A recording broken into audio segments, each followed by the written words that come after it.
নমস্কার বন্ধুরা, চলে এসেছি আবার একটা নতুন রেসিপি নিয়ে। আজকে শেখাবো বাদাম চাটনির একটা রেসিপি, একদম অন্যরকম। আর যে কোনো রুটি বা পরোটা বা ধোসা, ইডলির সাথে তো দারুণ যায়। বাদামের চাটনি, যেহেতু কাঁচা বাদাম নিয়েছি, যদি খোলা ছাড়ানো বাদাম থাকে তাহলে কোনো অসুবিধে নেই, আর খোলা সমেত বাদাম থাকলে অবশ্যই এইভাবে ভেজে বেশ কিছুক্ষণ ধরে ভেজে তুলে নিতে হবে। তাতে কি হবে, একটু ঠান্ডা হলে খোসাগুলো খুব সুন্দরভাবে ছাড়ানো যায়। আর খোসা সমেত বাদামটা করলে না, টেস্টটা একটু আলাদাই হয়। একবার অবশ্যই এইভাবে করে দেখবে। আর এখানে দেখো, ছোলার ডাল নিয়েছি। ছোলার ডালগুলো ভালো করে মুছে কাপড়ের সাহায্যে, সাদা কাপড়ে খুব ভালো করে ফেলে খুব ভালো করে কিন্তু মুছে নিয়েছি, কারণ ডালের মধ্যে প্রচুর পাউডার থাকে।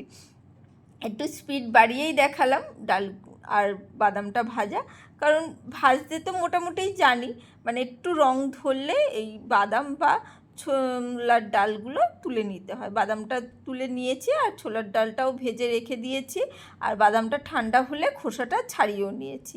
তারপরে ছোলার ডালগুলো তুলে নিচ্ছে বাদামের মধ্যে। চলো, দুটোই কিন্তু ঠান্ডা হয়ে গেছে, তাই এইগুলো সব একসাথে আমি মিক্সির জারের মধ্যে দিয়ে দিলাম। ছোট মিক্সির জারে দিয়ে দিয়েছি, তাতে পেস্টটা হতে সুবিধা হবে। দেখো, আমি প্রথমে শুকনো গুঁড়ো করে নিয়েছি, বুঝলে।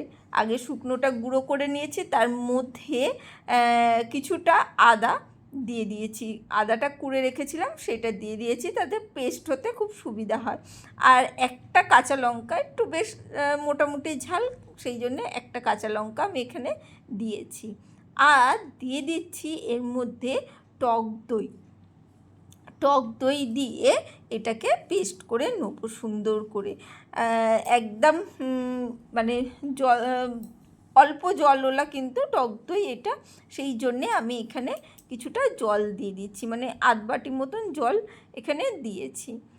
তারপরে পেস্ট করে নেব। যদি মনে হয় পরবর্তীকালে শুকনো হয়ে গেছে, তখন আমি আবারও কিছুটা জল কিন্তু দেবো। যদি ঠিকঠাক হয়ে যায় তাহলে লাগবে না।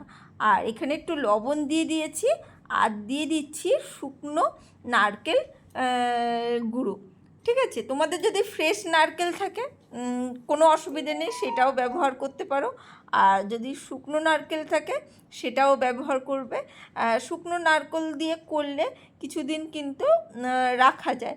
ফ্রেশ নারকেল দিয়ে করলে একদিনের বেশি, মানে ফ্রিজের মধ্যেই একদিনের বেশি কিন্তু, মানে একদিন রাখাটাই কিন্তু খুব রিস্ক হয়ে যাবে। এখানে শুকনো নারকেল দিয়ে করেছি, একবার অবশ্যই করে দেখো, দারুণ লাগে কিন্তু। তারপরে পেস্টটা করে তুলে নিচ্ছি একটা বাটির মধ্যে। আমার কিন্তু আর জল লাগেনি, তোমাদের যদি মনে হয় জল লাগবে তাহলে আরও কিছুটা জল দিতে পারো পেস্ট করার পর। অবশ্যই পেস্ট করে আবার একটু জল দিয়ে ঘুরিয়ে তারপরে নেবে, নালে কি হবে, আলাদা করে জল মেশালে তখন কিন্তু মেশাতে অসুবিধা হবে। সেই জন্যে একেবারে মিক্সির মধ্যে একটু জল দিয়ে, যদি শুকনো মনে হয় তাহলে একটু দেবে। দেখো, এর মধ্যে আমি দিয়ে দিচ্ছি চিনি গুঁড়ো, সামান্য একটু চিনি গুঁড়ো দিয়ে দিচ্ছি। এমনি মোটা দানার চিনিও দিলে হবে, কিন্তু ওই শুকনো চিনি মানে গুঁড়ো চিনি দিলে কি হবে, তাড়াতাড়ি করে মিক্স হয়ে যাবে। তাই আমি শুকনো মানে গুঁড়ো চিনিটা দিয়ে দিয়েছি, 1 চামচ মতনই দিয়েছি, খুব বেশি তো মানে মিষ্টি লাগবে সেরকম না। আর দিয়ে দিয়েছি, দেখো এখানে চাট মশলা 1 চামচ মতন, ছোটো চামচের 1 চামচ মতন চাট মশলা আমি এখানে দিয়ে দিয়েছি। সেটা দিয়েও খুব ভালো করে মিশিয়ে দিচ্ছি। সব জিনিসগুলো কিন্তু, প্রত্যেকটা জিনিস মিশিয়ে নিয়ে একটু তোমরা চেখে দেখবে। আর এখানে আমি যেহেতু টক দই দিয়েছি, সেই জন্যে কিন্তু চিনিটা দিতে হবে একটু, না হলে টকের ভাবটা একটু বেশি হয়ে যেতে পারে। আর এইখানে একটা তড়কা প্যান নিয়ে নিয়েছি, তার মধ্যে দিয়ে দিচ্ছি সাদা তেল।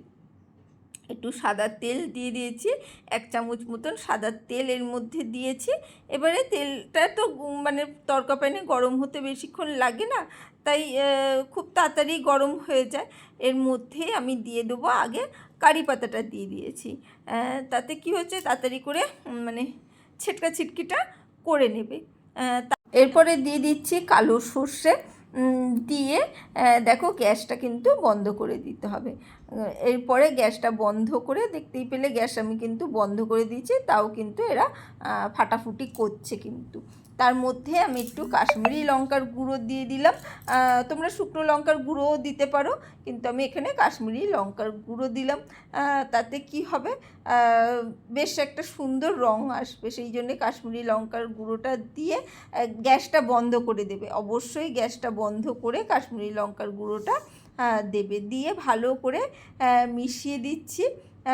একটু মিশিয়ে দিয়ে কিন্তু আমাদের বাদাম চাটনি রেডি হয়ে গেছে। অবশ্যই একটু চেখে দেখে নেবে, তাহলে সুবিধা হবে। আর সরি, যেটা বলতে ভুলে গেছিলাম, কারি পাতাটার পরে একটা কাঁচা লঙ্কা একটুকুনি অল্প টুকরো করে সেটা কিন্তু দিয়েছি।